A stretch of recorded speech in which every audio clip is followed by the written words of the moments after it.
I look at Chief Keef and I have to blame him for a lot of people's death. Like who? Everyone in Chicago, 95%. Yeah, people change. People, it's not just trouble or murder outside of the family. People ready to murder in a family is money. You know, you lose a daughter. You have a lot of things that's like people deactivate their friendships. Going to O Block right now, the WIC. What is it? I'm sure y'all get exposed for real though. Real Beastie ain't be this chin in his own hood, man. I'm finna show you this little shorty, they'll whack his down. While you saying I broke in your house, I never did a burglary. Wrong with you. I never stole no clothes, no baby clothes, none of that. Never stole your chain. You know, Boss T snatched your chain off your neck, look. They ain't got enough money to travel to murk me. They ain't got enough money to go to Calabasas to murk Cheeky. Right. You know, you ain't got see you and shooting at you. You don't see ops every day. You know, your life is safer. Chief Keef, considered the godfather of Chicago's drill music scene and a prominent figure in the city's gang culture, finds himself in an unfortunate situation where he is no longer welcome in the very place he once called home. Known by his alias Sosa, a reference to the notorious drug lord Alejandro Sosa from the iconic film Scarface, Keef has become a symbol of the city's turbulent and violent past, often referred to as Chirac, since his explosive entrance into the mainstream music industry with his hit single I Don't Like in 2012. The Southside Chicago native has been representing his city through his music. However, his gritty and raw lyrical content, which often reflects the harsh realities of street life, has brought him both acclaim and trouble. It's a common consequence for those who choose to live the same lifestyle they depict in their songs. Chief Keef's rise to fame and his connection to the streets of Chicago have created a complex and dangerous situation for the young rapper. Despite his success in the music industry, his past and ongoing affiliations with the Black Disciples gang have made him a target for rival gangs and law enforcement alike. The gritty and raw content of his lyrics, which often glorify the violent lifestyle he grew up with, has contributed to his popularity, but has also painted a target on his back. As a prominent figure associated with the gang culture in Chicago, Chief Keef's presence in the city is seen as a potential catalyst for increased tensions and violence between rival gangs. Moreover, the streets that once embraced him as one of their own have now turned their backs on him, with reports suggesting that even his own gang set would not support or protect him if he were to return. Chief Keef finds himself in a precarious position. The lack of support from his former allies has made it even more challenging for him to navigate the dangerous landscape of Chicago's gang politics. The combination of these factors, his public disputes with rival gangs, the lack of support from his own set, and the potential for violence, has created a situation where Chief Keef's presence in Chicago would be incredibly risky. As a result, the rapper has been forced to stay away from his hometown, despite it being the very place that shaped his identity and inspired his music. The life story of Chief Keef, born Keith Farrell Cozart, is a prime example of how one's environment and upbringing can have a profound impact on their life trajectory. Born to a teenage mother and growing up in the notorious O Block neighborhood, known for its gang activity and violence, Chief Keef's childhood was marked by hardship and instability. With an absent father and a grandmother as his legal guardian, Chief Keef found solace in music from a young age. His early experimentation with his mother's karaoke machine and his natural talent for freestyling served as a creative outlet and a means of self-expression in a world that often felt chaotic and unpredictable. However, the same environment that inspired his music also exposed him to the harsh realities of gang life and criminal activity. Chief Keef's arrest on weapons charges at the age of 16 and his subsequent house arrest serve as a stark reminder of the challenges and temptations that young people face in communities like O Block. Despite these obstacles, Chief Keef's music began to gain traction, first locally and then on a national scale. His raw, unfiltered lyrics and gritty style resonated with audiences who appreciated his authenticity and his willingness to speak about the struggles of growing up in a world defined by gang violence and poverty. However, this same authenticity and the violent themes in his music also attracted negative attention and reinforced stereotypes about the city of Chicago and its gang culture. Chief Keef's close ties to the Black Disciples gang and his association with O Block further cemented his reputation as an embodiment of the city's gang problem. The Black Disciples BD, also known as the Black Disciples Nation BDN, is a large, predominantly African-American street gang founded in 1960 by David Barksdale on the south side of Chicago, Illinois. Originally from Mississippi, Barksdale and his family moved to Chicago in 1957, with the man becoming a prominent gangster within the following 3 years. At the time leading the Devil's Disciples, Barksdale would soon become a feared criminal. By the end of the 1960s, he had enough power to start absorbing smaller associations into his own, a move which would lead to the creation of the Black's Disciples Nation, an alliance of more than 12 different gangs. Scarred by the several territorial wars that would spark throughout the decade, Barksdale eventually realized how the different gangs in South Chicago would be much more efficient if they worked together. In 1969, he accepted Larry Hoover's proposal, and the two groups merged into the Black Gangster Disciple Nation, BGDN. Parkway Gardens, a housing complex in Chicago, witnessed a gradual increase in gang activity during the late 1980s and early 1990s. Initially, the area was predominantly inhabited by members of the Gangster Disciples and Mickey Cobra's gangs. However, by 1991, the dynamics within Parkway Gardens began to shift. The Mickey Cobras had completely vacated the area, and the Black Disciples started to establish their presence. Simultaneously, many Gangster Disciples members began to switch their allegiance to the Black Disciples. As the Black Disciples solidified their control over Parkway Gardens, a specific subset of the gang emerged in the year 2000. This group, comprised of Black Disciples members residing in Parkway Gardens, began identifying themselves as Wick City. The name Wick City became a distinct identity for this particular faction of the Black Disciples operating within the housing complex. This development marked a significant change in the gang landscape of Parkway Gardens and showcased the evolving nature of gang affiliations and territorial control within the area. On August 10, 2011, at approximately 11:35 p.m., a tragic incident occurred on the 6400 block of South King Drive in Chicago. OD, a member of the UX City gang, was shot multiple times by members of either STLEBT,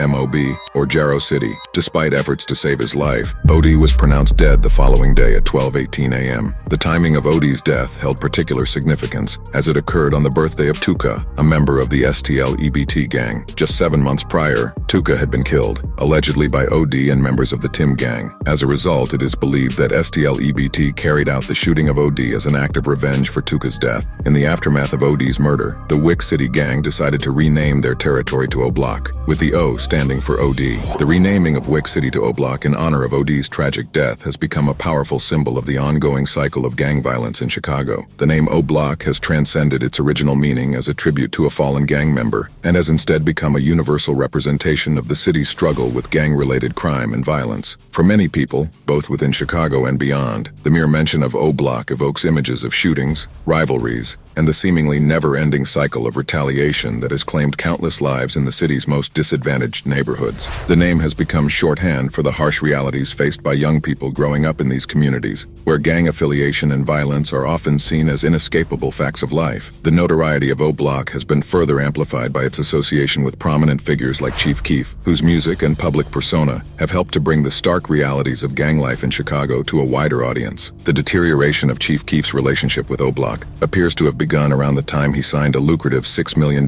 deal with Interscope Records. As King Von explains in the video, the tension arose when Chief Keef allegedly failed to follow through on a promise to provide financial assistance for the bail of Daquan Bennett, also known as Trey 5, a fellow Black disciple from O-Block and a reported former shooter for the gang. According to Von, he and others reached out to Chief Keef, asking for help with the remaining $7,500 needed to secure Trey 5's release on a $250,000 bond. Initially, Chief Keef seemed willing to provide the funds. However, when they contacted him again a week later to inquire about the money, he didn't live up to his promise, as Von explains in a video. Only reason folks took folks' chain for the lie to say you're gonna get some money from my homie Bond, right? Like say we call him, and we asked him for some money and shit, and he said he gonna give it to him, right? So we say our homie booked his bond $25,000. We got $18,000. We need $75 more, right? So the said he said, oh yeah, that's all y'all need. I just spent that shit on shoes. We right. Why you say it like that though? Now we call him again like a week later or something. Then what's up with that money, gang? Like, you know, we trying to get folks out. Vaughn. Yeah, how much I need? We need $7,500. Vaughn. This is a minute ago. I cannot turn. So now I get that. Folks get that. What do you say? Yeah, $7,500. I just do that shit in the club and shit. See, folks, I'm gonna take folks' chain off his neck and shit. I'm gonna take folks. This perceived betrayal by Chief Keef, who had previously been a strong supporter and representative of O-Block, led to a retaliatory action by gang members. As Vaughn mentions, they forcibly took Keef's chain as a consequence of his failure to support Trey 5 in his time of need. Chief Keef's apparent prioritization of his newfound wealth and success over the needs of his gang associates created a rift that would have far-reaching consequences for his relationship with O-Block. This falling out with O-Block not only damaged Chief Keef's reputation within the gang, but also served as a catalyst for further conflicts and deterioration of trust between the rapper and his former associates, including Lil Durk. The relationship between Chief Keef and Lil Durk, another prominent rapper associated with the Black Disciples, has been complex and marked by a series of public falling outs. Despite their shared history in the drill scene and their appearances in each other's videos, tensions began to rise when Chief Keef reportedly failed to support Lil Durk during a time of need. In 2013, Lil Durk was arrested on a gun charge and held on a $100,000 bond. According to blogs, there was a falling out between the two rappers after Chief Keef did not contribute to Durk's bond money. To make matters worse, Chief Keef allegedly taunted Durk about the situation on Twitter, posting, "Just bought a 2013 four-wheeler for $10,000, which coincidentally was the same amount needed to secure Durk's release. Upon his release, Lil Durk sent out a series of subliminal tweets, seemingly directed at Chief Keef. In one tweet, he wrote, "All DA money but can't go get hashtag Dros LOL bad enough he on your ass already." D-Rose, a well-known shooter from the 600 set, is associated with O-Block and had been mentioned in Chief Keef's songs before. Durk's tweet implied that Chief Keef's failure to help D-Rose was particularly egregious given their past association. Durk continued with another tweet stating, "We're a gone spend it at cuss you can't come around here with it LOL." The here in question referred to O-Block, suggesting that Chief Keef was no longer welcome in his own neighborhood due to his lack of support for his friends and associates. After failing to support 3 friends in legal trouble despite having the financial means to do so, Chief Keef began to alienate other members of O-Block. Lil Durk's tweets implied that Chief Keef's actions had led to a point where he was not even wanted in his own hood.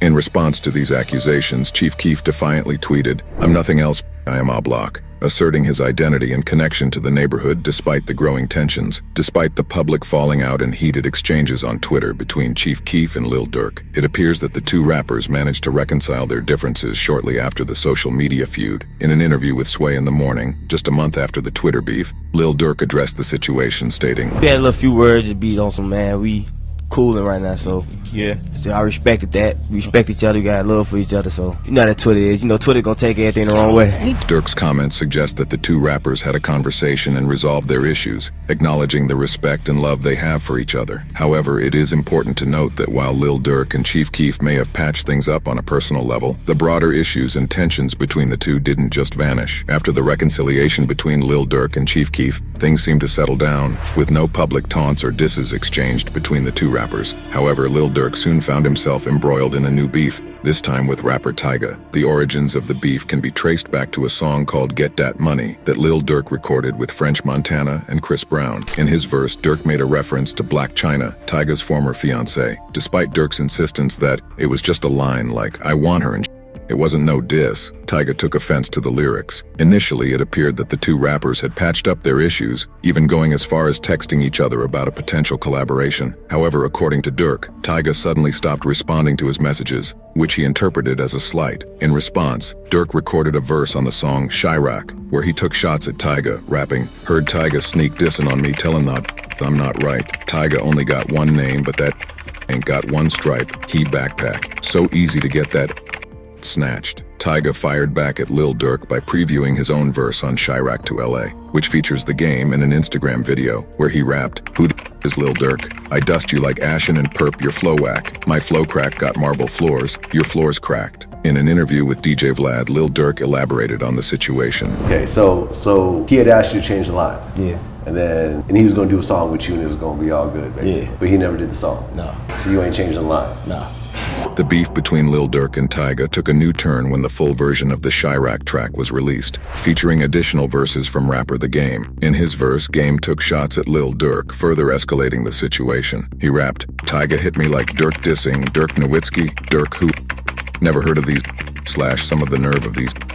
And Lil Durk under a Lil Durk and nobody knows you. This ain't what they want, nobody knows you." These lines not only dismissed Lil Durk's relevance in the rap game, but also questioned his popularity and impact. What made the situation even more intriguing was Chief Keef's apparent involvement in the beef. Despite the supposed reconciliation between Chief Keef and Lil Durk, Keef posted the Chirac to LA artwork on his Instagram, seemingly siding with Game and Tyga against Durk. This move was particularly notable because Game had mentioned Chief Keef positively in his verse on the track. The public feud between Lil Durk and Chief Keef continued to escalate after Keef's apparent support for Tyga and the Game's diss track. Durk quickly expressed his feelings on the situation, tweeting, "Sosa posted Tyga and Game diss on IG, that's saying Chirac." This tweet clearly conveyed Durk's interpretation of Chief Keef's actions as a betrayal of their shared hometown and a sign of disrespect towards Chicago. The divide between Durk and Keef deepened further when Chief Keef collaborated with Tyga in the studio, adding fuel to the already tense situation. In response, Lil Durk decided to align himself with the Migos,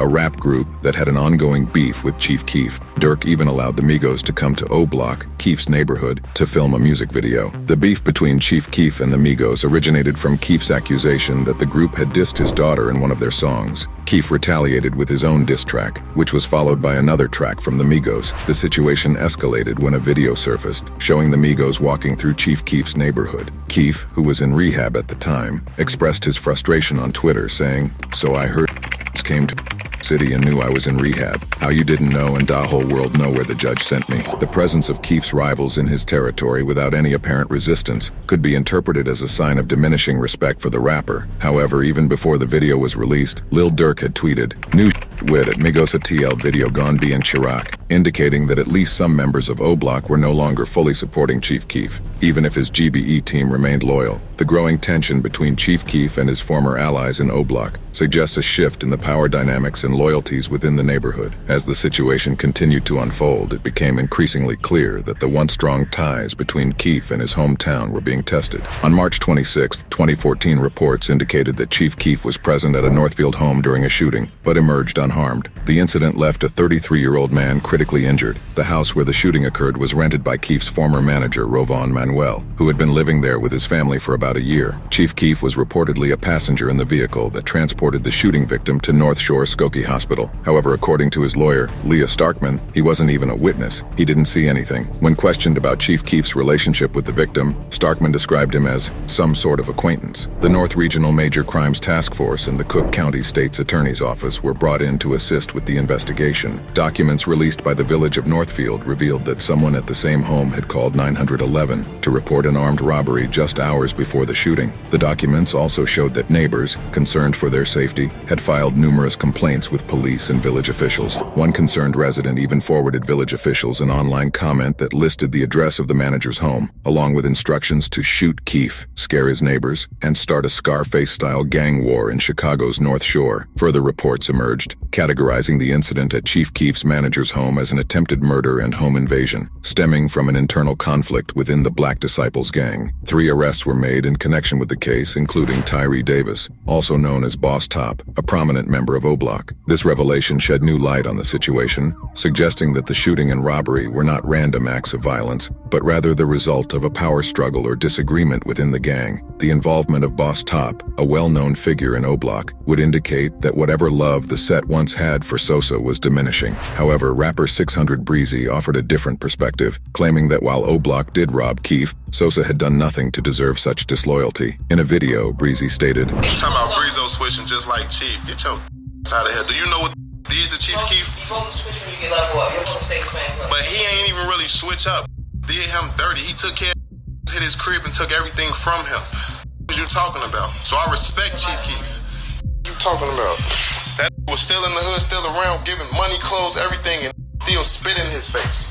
The betrayal by members of his own gang, coupled with the tragic murder of his cousin Mario Hess, also known as Blood Money or Big Glow, in April 2014, ultimately led Chief Keef to leave Chicago behind and relocate to the West Coast. With his family being killed and his own safety compromised by robberies, the city had become too dangerous for him to remain. Ironically, the very same violence and danger that Chief Keef's music often depicted, and that was allegedly perpetrated by members of his own O Block gang, had now forced him to flee his hometown. According to O Block member J Hood, Chief Keef's decision to move away without taking any of his O-Block associates with him was seen as a betrayal and a sign of him forgetting about his roots. In an interview, J. Hood stated, "Did Sosa take anybody from O-Block with him?" Like O-Block, no. It ain't not one person that's with him that was O-Block, like living on the block, coming out every single day, blockhead. He took Will. Will say he was from the block, like he lived on the block, and then he moved off, but he went on the block when O-Block was O-Block. He was on the block maybe in Wick City for however long he did live on the block or whatnot, but he ain't take nobody. He ain't take none of the guys. That's why they did what they did. J. Hood's remarks about Chief Keef's alleged abandonment of his O-Block associates shed light on the perceived betrayal that led to the robberies and attacks against the rapper. This situation shows the complex dynamics and expectations within gang culture, where individual success is often expected to be shared with the collective, and failure to do so can result in serious consequences. Chief Keef's decision to leave Chicago and the subsequent fallout with his former associates underscores the challenges faced by artists who attempt to distance themselves from the gang lifestyle that initially inspired their music. In an environment where respect, loyalty, and support are highly valued,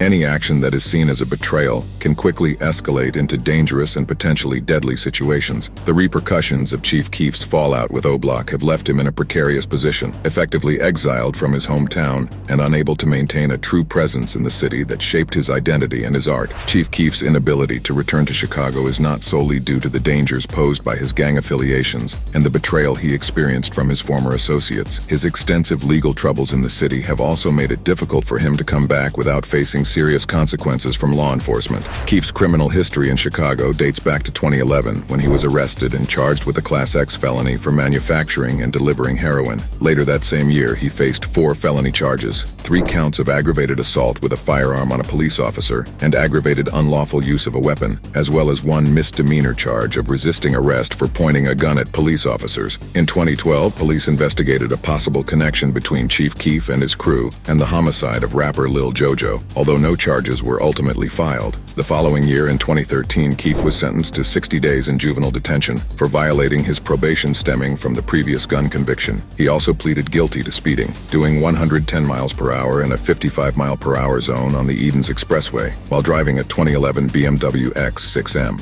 As a result, he was ordered to pay a $500 fine, serve 18 months of probation, complete 60 hours of community service, and undergo random drug tests. However, Keef's legal troubles continued. On October 15, 2013, he returned to jail for a 20-day sentence for a probation violation after testing positive for marijuana, though he was released early for good behavior. Just a few weeks later, on November 6, 2013, he was jailed again for another probation violation. In March 2014, following a stint in rehab under probation orders, Chief Keef was arrested in Highland Park, Illinois, for driving under the influence of marijuana, driving on a suspended license, and having no proof of insurance. Even when Chief Keef attempted to give back to his community, his legal issues prevented him from doing so. In 2015, he tried to organize a benefit show via hologram from Los Angeles for the family of Dylan Harris, a 1-year-old killed by a hit-and-run driver in Chicago's South Side. The driver had just shot and killed Capo, a Keef associate, in a drive-by shooting. However, due to outstanding warrants for child support and probation violations, Keef was unable to return to Chicago for the event.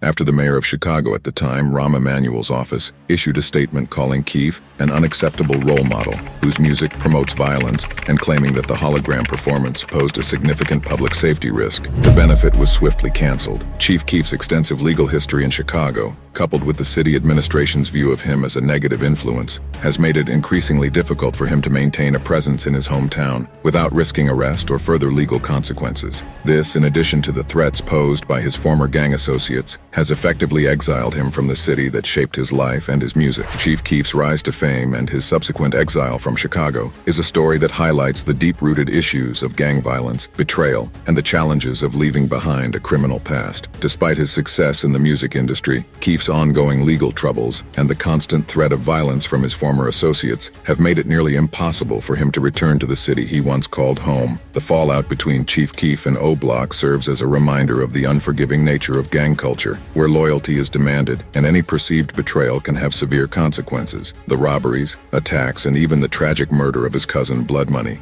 underscore the dangerous reality faced by those who attempt to distance themselves from the gang lifestyle. While Chief Keef's music may have put Chicago drill on the map, his journey also serves as a cautionary tale about the price of fame and the ongoing struggle to break free from the grip of gang culture. Thank you for watching this in-depth look at Chief Keef's exile from Chicago. If you found this video informative, please like, share, and subscribe to our channel for more content exploring the intersection of music, culture, and society.